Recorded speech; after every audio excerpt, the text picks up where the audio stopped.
Hello, good people of YouTube. Mountbatten here. And today, we are talking about lower tier games that I've been playing more and more of recently to kind of escape the meta of higher tier and the kind of stagnation that is the higher tier meta right now. Of course, Deadeye's leaving in 10.4, so that might help to rein it in just a little bit. But we're not talking about high tier today, we're talking about lower tier.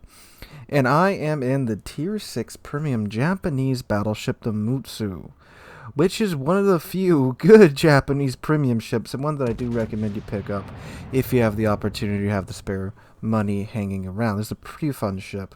So the Mutsu has 8 16-inch guns at Tier 6, which is a whole lot of gun for Tier 6. And the way they rein this thing in is that she doesn't use a World War II era shell. She uses a World War I era shell for her 16-inch guns.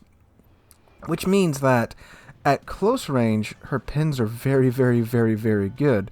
And as you'll see in this match, sometimes a little bit too good, to where you get a lot of overpins. But at longer range, her pin is absolutely atrocious, along with the ballistics of her shell. But from close in, this is one dangerous ship. On top of that, too, she has a pretty mean secondary battery, and this is a secondary build on this Mutsu. Of course, it's my Mutsu. Of course, it's going to have a secondary build on it. And I've actually gotten a dev strike with these secondaries before. Nicholas came around the corner, and this is before the commander rework, way before the commander rework. And Nicholas came around the corner. I already had him selected with the manual fire for secondaries way before, because he was spotted before. Came around the corner, they just ripped into him, and he ceased to exist. It was a beautiful sight. Sadly, I wasn't recording when that happened, and I forgot to save the replay, but that's just how good these Mutsu secondaries are. But anyway, on top of those secondaries, she has torpedo tubes. You probably think, dang, this ship's got everything, doesn't it? She does. She has 4 torpedo tubes. Not 4 sets. 4. She can single drop. And not like one at a time from a set, just because you only got 1 tube per launcher. So she has 4 single launch torpedoes, which may not sound like a whole lot, but they reload in 20 seconds. So, yeah, that's pretty nice. Especially at Tier 6 too, where you don't need a whole slew of torpedoes to wreck a ship's day. 2 can certainly do the job, and considering they reload in 20 seconds, if you get into an engagement where you're brawling in the Mutsu, you're more than likely going to get a second round of torpedoes off on your target before they sink you, or you get sunk by their friends. It's a wonderful ship, very, very, very much a close-in Japanese battleship. Now, she can get pretty decent hits at range on some more lighter armored targets, so you manage to hit the lighter armored areas of battleships at range. She can do pretty good, but again, a very close-in Japanese battleship, and that's also why I do like her. So anyway, lower tier, Tier 6 to be exact. I've been playing a whole lot more down here recently for a couple reasons. First off, with the changes to the matchmaker some time ago, the matchmaker now up tiers Tier 7 ships a lot more. Before these changes to the matchmaker, and these changes came quite some time ago, matchmaker would up tier Tier 8 almost constantly, to where if you played Tier 8, you were like, if you played 10 games, there's a good chance that 7 out of those 10 games you were going to be at least at Tier 9, and then the rest of the time you're going to be probably at Tier 10. You're actually quite lucky if you only got up to Tier 9 and to Tier 8 back in the day. But some changes were made to where Tier 8s don't get up tiered as often. They still got up tiered a pretty good amount, but this left Tier 7 ships being in a good spot before the change, because more likely than not, you're going to be top tier in a Tier 7 ship. But now, that's not how it works. The matchmaker pulls more from Tier 7 now, so now if you're in a Tier 7 ship, there's a pretty good chance you're going to be up tier to Tier 9, which really hurts a lot of Tier 7 ships. Like, just think about premium ships, the Strasbourg, for example. That thing is terrible at Tier 9, because it's a Dunkirk with 1 more millimeter of armor, a 1 second faster reloader time, and 0.1 more Sigma. That's it. So, needless to say, that thing gets wrecked all the time by Tier 9 ships. Even tech line ships too, like the Ganiza now. Sure, it's a fast ship, but I mean, and it's got good armor for tier 8, but when it gets up to tier 9, that good armor is just chunky for all those 16 and in some cases 18-inch guns that we have at tier 9 now on other battleships. And of course cruisers too. Good God. It's not a fun time being up tiered from tier 7 to tier 9. So right now, if you play a tier 6 ship, there's a very, very, very good chance you are going to be top tier. And of course you may get up to tier 8, but the up tiering from tier 6 to tier 8 is a lot easier on you than the up tiering from tier 7 to tier 9. Because tier 9 is a pretty big jump in power, and with a lot of the ships that they've been releasing at tier 9 too, that's where a lot of these bonker ships goes, like the super cruisers, the Paulo Emilio, the Georgia with his 18-inch guns. A lot of that's being dumped on tier 9. But tier 8 don't really have too much of that.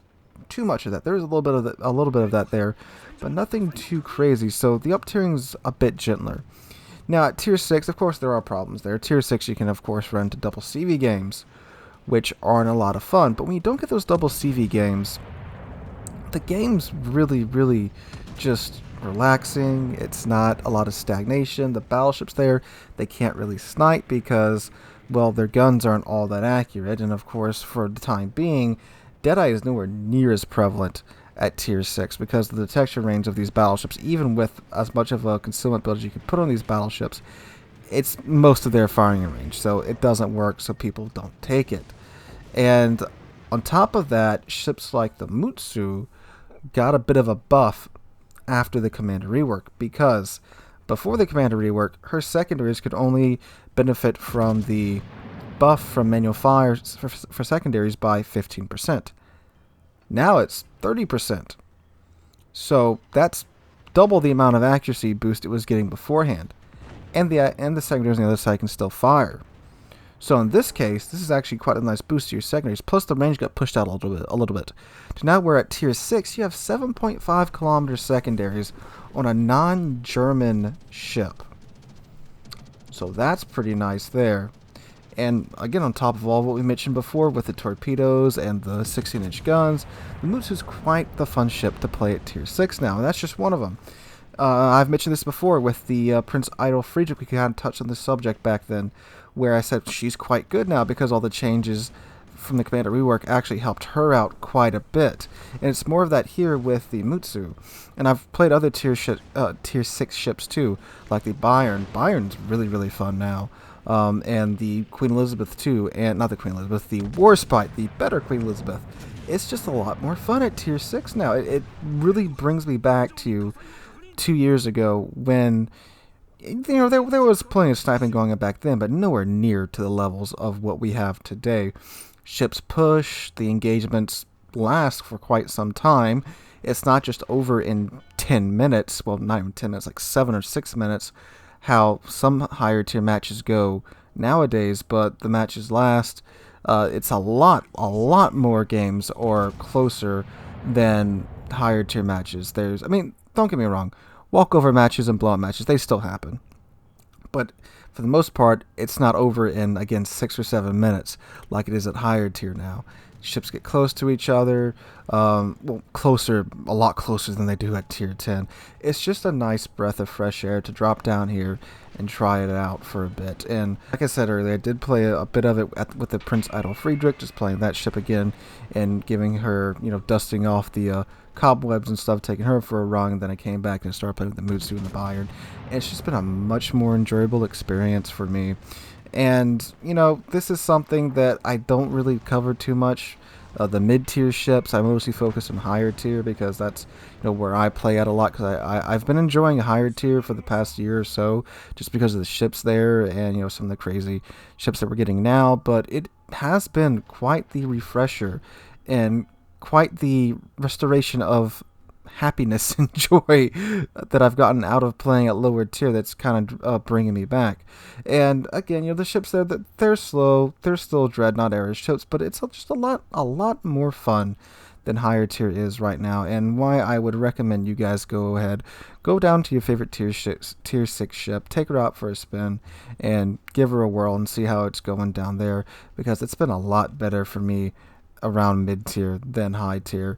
And this is something that people have been requesting that I do before. I'm sorry it's taking me till now to finally take a second and do this, but it's been a lot of good fun, and I would recommend you guys test it out for yourself. But anyway, guys, hope you guys enjoyed today's video. I am going to be live streaming tonight from 5 p.m. U.S. Central Time to 8 p.m. U.S. Central Time right here on the channel. So please come out for that. And if you enjoyed today's video, make sure to drop a like and subscribe to the channel. We're on our way now to 25,000 subs, just past 24,100 a few days ago. And I cannot thank you guys enough for that. Hope you guys enjoyed. Hope to catch you guys in the next one.